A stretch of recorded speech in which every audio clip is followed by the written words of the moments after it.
Here's how to reset AirPods from their previous owner. Now here you can see I have my AirPods Pro. This works the same on AirPods or AirPods Pro. If I open up the case here, you can see it is still tied to this iPhone. Let's say you just bought some AirPods on eBay or Facebook Marketplace, and you wanted to basically reset these and they forgot to do that. What you're gonna do is the first thing is make sure that both of the AirPods are in the case. So you can see both of them are in the case. And then close the case and wait for 30 seconds.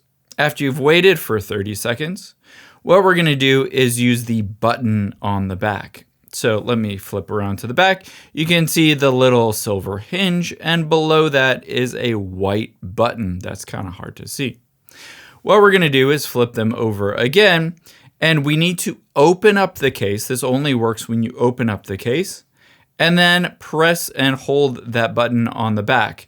You'll be able to see when you press and hold, it'll start to blink a white light. However, you're just gonna keep holding until you see it switch over to amber. So after a few seconds, it'll switch over to an amber light and blink that for a few seconds. Keep holding all throughout that process, and when it switches back to white, then you can lift your finger off and you can, after a few seconds, close the lid.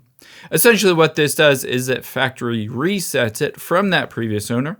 You can see it was tied to my iPhone, but now if I open up the AirPods, you'll be able to see it no longer says Trevor's AirPods. It'll essentially say, do you want to set up these AirPods as if they were brand new? It does take a few seconds to pop up, but essentially these are factory reset from their previous owner. Just like that, you can see they're brand new.